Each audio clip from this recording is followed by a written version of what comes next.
talked to them about it. We're gonna Nice, do it. nice. So, how are you? How's everything? How's this whole process? Man, been for you? I'm really, really good. I mean, we're about halfway through this press tour right now, and which has been a ball. Everywhere we've gone, everyone's seemingly very happy with the movie that they're seeing, the fans and the critics alike. I mean, as a 38-year-old man who thought I was maybe beyond my chance of getting to play a bona fide superhero. Not that I hadn't played one in the Thor universe, but I didn't really feel like that was the full experience I'd ever hoped for. And this to happen in my life at this point in my life, it's all very dreamy, man. I'm just very grateful that I'm here doing what I'm doing, and that we got to make a movie that people really feel joy going and watching. So that's all, just bucket list checking off boxes. Yeah, I try to be objective interviewer guy, but I have to say this, like, my first thought when I walked out of the theater was, is that my favorite superhero movie I've ever seen? Like, honestly. Well, thank you. That's very high praise given how many incredible other superhero movies have been made. But I receive that. If that's something that I've heard some other people say that online. I find it to be a bit shocking because I look at my big goofy self and I can't stand myself. But I'm an actor. We're all super insecure and we can't get through that thing. But I hope that's something that you feel and that. Yeah, I mean, it is. And I mean, then my thought was, it reminded me a lot of the first Superman movie. Oh.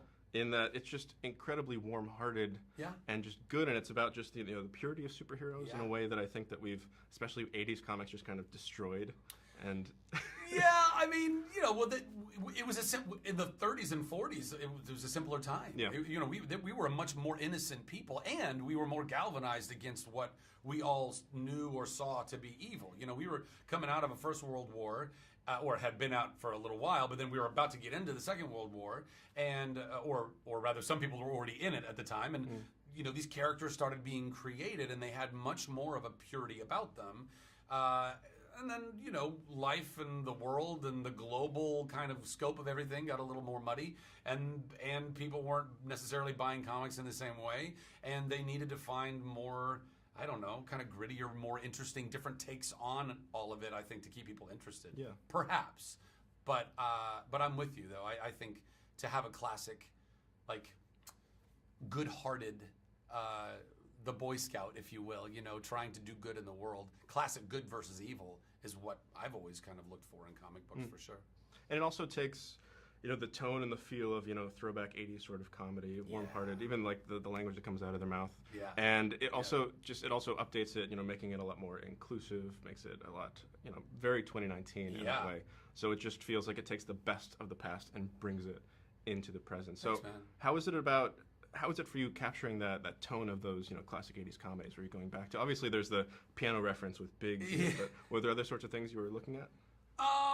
I mean, the truth is, I have every single thing that I've ever been shaped by running through my DNA all the time. There are moments that I've thrown into various characters or projects I've worked on that no one would understand, but that would have been a nod to The Princess Bride, or would have been a nod to Ghostbusters or anything like that. So, and sometimes it's very subconscious because it's just something I've quoted for so long, and then it ends up kind of in my own vernacular. Or a look or a moment or just a feeling or something.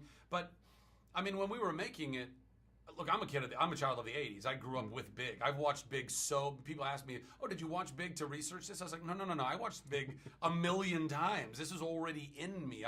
Tom Hanks' performance is just so awesome, and Penny Marshall directed such an incredible film, and I always wanted to have a moment like that, a character like that, and then I got it with superpowers, which was super cool.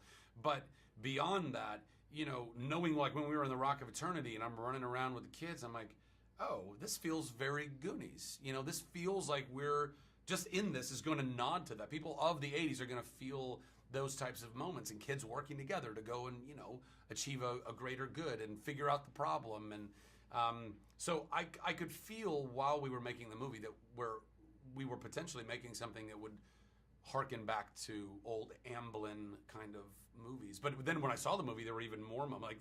There's a very very specific, very stark Raiders of the Lost Ark moment that's a little creepy, and various bits of other creepy that are in the movie. That David Sandberg, our director, I think was, such an inspired choice because, at least in part, because of his work in horror in his past and his ability to kind of bring that to balance what is really a very joyous, fun experience, because it's a 14-year-old kid in a man's body. That's going to be fun. There's no way to make that movie and it not be fun and funny. So to balance it with the other stuff, I think that's ultimately then kind of what gives it an 80s feel, if you will.